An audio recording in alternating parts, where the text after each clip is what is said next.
Hey, how's it going tonight? Hope everybody is getting really excited about going trick-or-treating here in a couple of weeks. I know we're really excited at my house, and what we're going to go through tonight here just are a couple of trick-or-treat safety tips to make sure how everybody has a really fun Halloween. Now, these things are not hard to make sure your Halloween night is safe and fun, but there's just 5 quick things that we want to go through to make sure everybody has a fun night. Number 1 is we want to check the length of our costume. A lot of costumes have got pretty dresses or long capes that could drag the ground and cause us to trip and fall if we got them tucked underneath our feet.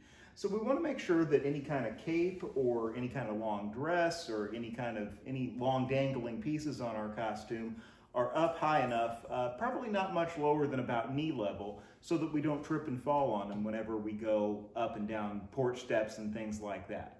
The next thing we want to take a look at is our mask. And I'm not talking about the kind of mask we wear all the time when we go into stores and whatnot to protect ourselves from COVID. I'm talking about if your Halloween costume has a mask that goes with it. A lot of masks have, you can hold that for me? A lot of masks have relatively small little eye holes, and you may be able to see straight out in front of you okay, but what you might not be able to see is your peripheral vision. And when I say peripheral, I mean off to the side.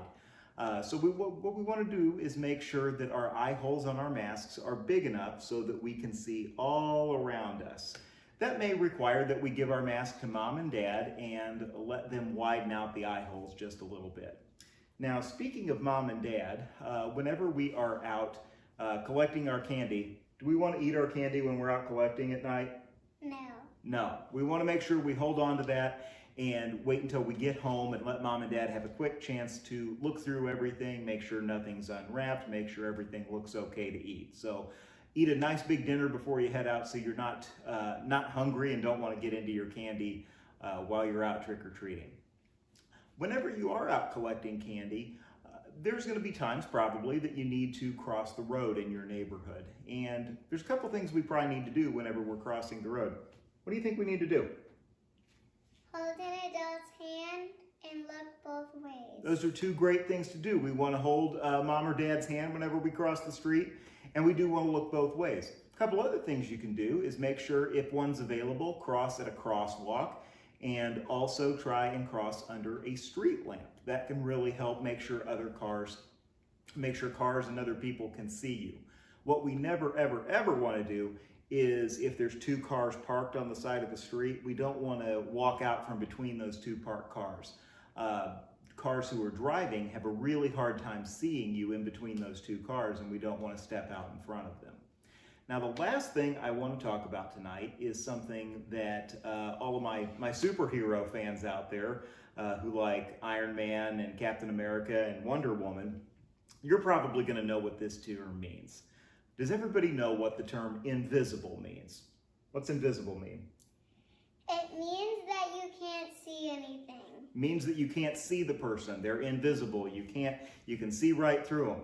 Well, I want everybody to make sure that you are not invisible on Halloween night. I want you to make sure you are very visible on Halloween night. And there's a couple of things you can do to make sure that everybody can see you coming on Halloween night.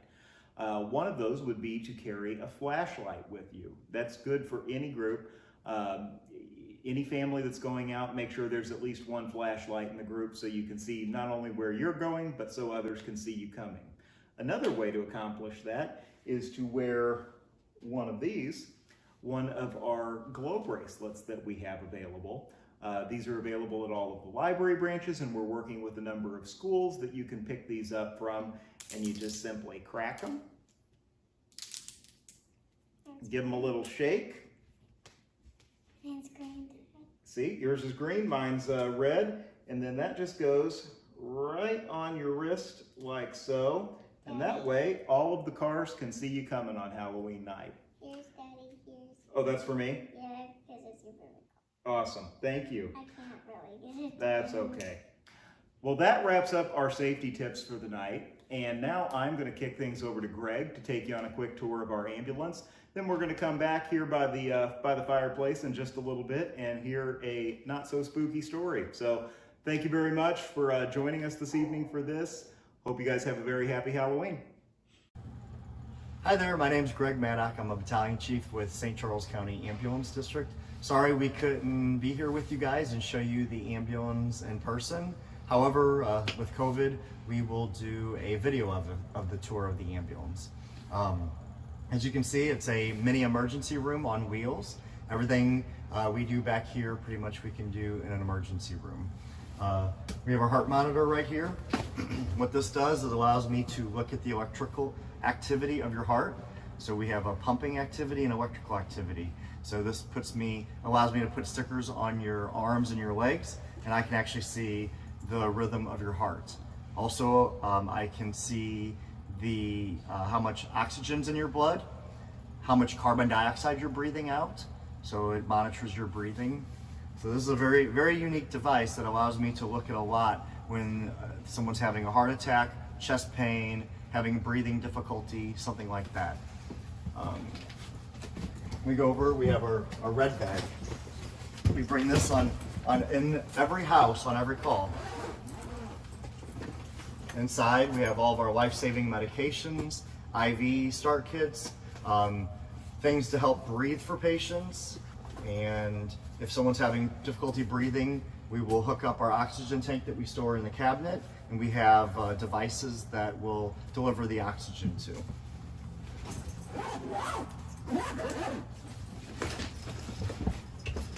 This is our stretcher. This is where you would sit if you were a patient, and it does pull out, and we'll pull that out in a few minutes to show you how that maneuvers in tight spaces and such. Just kind of throughout the ambulance, we have a bunch of compartments that have bandages, more medications, IVs to give shots if we need to give fluids. I know we don't like to give shots, but sometimes they are necessary to make sure people stay healthy and make sure to help save lives. And there is through the driver's area. That's how the paramedics can talk to each other, and you can kind of see the paramedic up front can kind of help see what's going on in the back as well. This is where the paramedic is usually going to sit, on the bench seat where I'm sitting right here to tend to the patient. So as we're pulling the stretcher out, you may hear the wheels going down, but that's okay. That's just us taking the stretcher out. So right here, this is where again we put our patient on. It's a comfortable bed that allows us to do our job and take care of you. Remember, 911 is the emergency number to call during any emergency, and we want you guys to feel safe to call if there is ever an issue.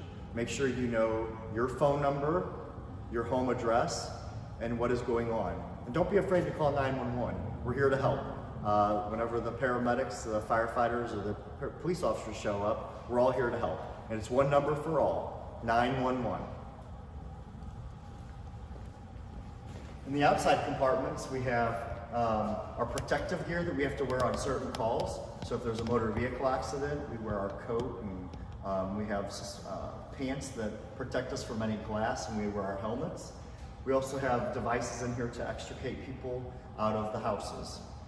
Further down, we have more oxygen and other devices in case we have multiple patients. And then we have some devices to get into houses if we need to, and our oxygen. So as you can see, we carry a lot of equipment in kind of tight spaces, but we make it work.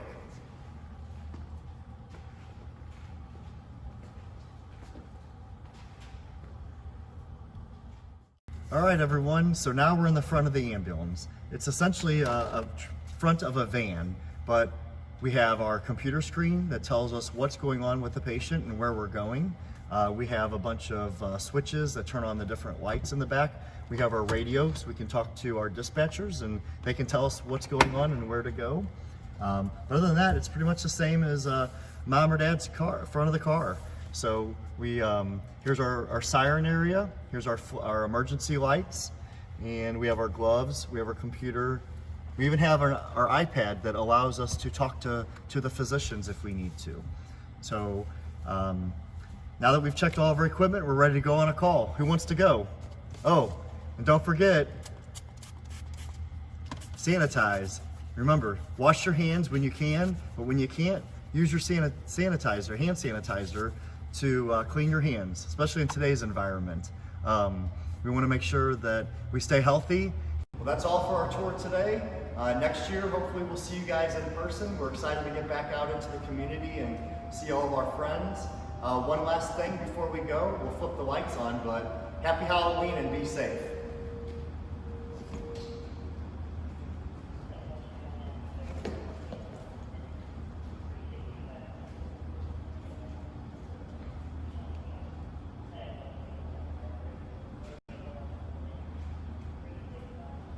Hey everybody, hope you enjoyed taking a tour of the ambulance tonight and taking a look at some of the Halloween safety tips that we can all practice to make sure that trick-or-treating is fun and safe.